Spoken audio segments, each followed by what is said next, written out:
I was 15 when this happened. It was a cold Friday night in late October, and my parents had gone out to dinner with friends. They weren't supposed to be home until after midnight, so I invited my best friend Ethan over. We'd already burned through video games and horror movies, and after a while he looked at me and said, "You want to play hide and seek?" I laughed. "Seriously? We're too old for that." "Exactly," he said. "That's why it'll be funny." We shut off almost every light in the house. The only one left on was above the kitchen sink, leaving the rest of the house wrapped in shadows. We made a few simple rules: no going outside, no attic, and no garage. Ethan hid first. I counted to 50, then started looking. I checked the kitchen, the bathroom, every downstairs closet, and finally headed upstairs. The old floor creaked beneath every step. I searched my parents' room, then mine, and finally opened the guest room door. The room was dark. I looked under the bed. Nothing. I checked the closet. Nothing. I eventually found Ethan hiding behind storage boxes in the basement. He laughed so hard he could barely stand up. "My turn," I said.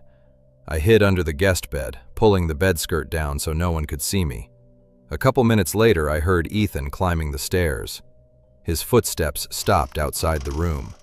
The door slowly creaked open. He walked inside. I could hear him breathing. He stood right next to the bed. I held my breath, waiting for him to pull the bed skirt up. Instead, he quietly walked back out. I waited another minute before crawling out. "Ethan?" I called.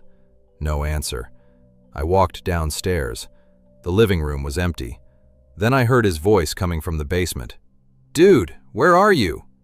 I froze. A few seconds later, he came upstairs looking confused. When I told him I'd been under the guest bed the entire time, his face changed instantly. "I checked that room," he said quietly. "I even heard somebody breathing under the bed." A chill ran through me. I never moved. Neither of us knew what to say. We tried playing another round, but it wasn't fun anymore. Every little creak made us stop talking. Eventually, we sat on the couch and turned on the TV. Then, bang! Something heavy crashed upstairs. We muted the television. Silence. Then came another sound. Creak. Slow footsteps crossed the hallway above us. My parents were still gone. Neither of us spoke. I grabbed the fireplace poker while Ethan stayed close behind me. We slowly climbed the stairs. The guest room door was closed. I knew I had left it open. Just before I touched the handle, skrrr, something dragged slowly across the carpet inside. My hands were shaking. I threw the door open. The room was empty. The bed, the dresser, the window. Nothing. The closet door hung halfway open. I yanked it wide. Only coats and cardboard boxes. We both laughed nervously. Then, slam. The unmistakable sound of the front door echoed from downstairs. Someone was inside the house. We ran into my bedroom and shut off the lights. A few moments later, we heard footsteps moving through the kitchen. Slow, calm, almost like whoever it was wasn't worried about us at all. Then we heard the basement door creak open. 1 step, 2 steps, 3. Whoever it was going downstairs. I looked at Ethan. "Run." We sprinted down the stairs, through the kitchen, and out the back door without looking back. We didn't stop until we reached his house across the street. His parents called the police immediately. The officers searched every room, every closet, the basement, and even the yard. But they found nothing.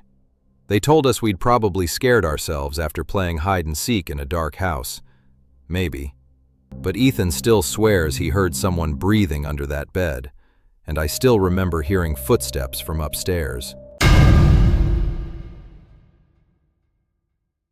This happened when I was 13, back when my biggest concern was whether I could stay outside until the streetlights came on. I grew up in a small town where every kid knew each other. During summer break, we'd spend almost every afternoon playing basketball on the cracked court behind the neighborhood church. It wasn't anything special, but it was our spot. One Friday evening, there were 5 of us playing when a guy I'd never seen before walked over. He looked about 17 or 18, way older than us. He had messy brown hair, an old gray hoodie even though it was hot outside, ripped jeans and beat-up sneakers. He smiled like he already knew us. "Yo," he said, "mind if I jump in?" We all looked at each other. Normally we'd have said no, but he seemed friendly enough. "Sure," my friend Tyler shrugged. For the next 20 minutes, everything felt normal. The guy introduced himself as Keith. He joked around, laughed at our terrible shots, and somehow acted like he'd been hanging out with us for years. Looking back, that was probably the weirdest part. He made us trust him way too fast. Eventually, he bounced the ball toward Tyler. "You guys ever play Manhunt?" We all grinned. "Of course." "There are way better hiding spots behind those woods," Keith said, pointing toward an old abandoned property a few blocks away. We'd been there before. There was an empty farmhouse, an old shed, and acres of overgrown grass. Perfect place for hide and seek. So we all headed over. At first, it was actually fun. Keith volunteered to seek first. We scattered in every direction. I squeezed underneath an old wooden porch behind the farmhouse. From there, I could hear everyone running around, leaves crunching, branches snapping, someone laughing in the distance. Then, everything went quiet. Way too quiet. I stayed hidden another minute before crawling out. The sun was getting low, and the whole property suddenly felt different. I started looking for everyone. After another few minutes, I found Tyler. He looked confused. "You seen Keith?" I shook my head. "No." We found the others one by one, but Keith was gone. Completely gone. We searched the shed, the farmhouse, the tree line. Nothing. It was like the guy had disappeared into thin air. Finally, Tyler shrugged. "Dude probably got bored and left." That sounded reasonable enough, so we all went home. Around 10 that night, I was lying in bed watching TV when I heard something outside. Crunch, crunch, crunch. Footsteps, slow ones, coming from our backyard. I figured it was probably a raccoon. Then the footsteps stopped directly beneath my bedroom window.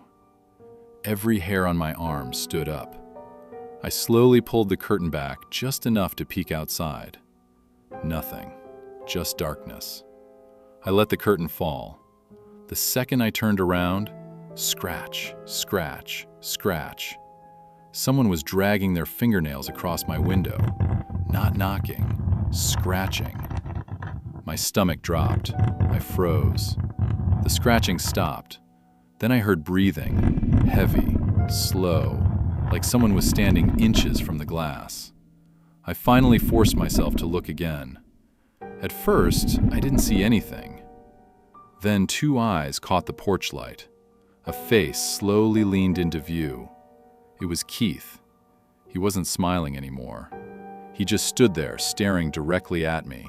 He didn't blink, didn't wave, didn't move, just watched. I screamed so loud my dad came running upstairs. "What happened?" I couldn't even answer. I just pointed at the window. My dad grabbed his shotgun from the closet and rushed outside. By the time he reached the backyard, Keith was gone. We searched the property for almost an hour. Nothing. No footprints, no broken fence, no sign anyone had ever been there. The next morning, my dad checked our security light. It had been unscrewed just enough that it never turned on during the night. Someone had done that on purpose. A couple days later, Tyler called me. His voice sounded shaky. "You remember Keith?" "Yeah." "I think I saw him." Tyler said someone matching Keith's description had been standing across the street from his house the night before. Just standing there, watching. The moment Tyler's dad walked outside, the guy turned around and disappeared between 2 houses. We never saw him again. At least, not officially. Years later, after graduating high school, I was helping my parents clean out the garage. Inside one of the old storage boxes was a neighborhood newspaper from the summer this happened. There was a small article on the back page, a sketch of a man. The headline read, "Police continue searching for suspect who approached local children." The sketch looked older, but I'd recognize those eyes anywhere. It was Keith. According to the article, he had been approaching groups of kids around town, pretending to be friendly before disappearing. No one knew where he came from, no one knew where he went, and no one ever caught him. Sometimes I still think about the way he looked through my bedroom window that night. Not angry, not smiling, just watching me, like he was deciding whether I should be next.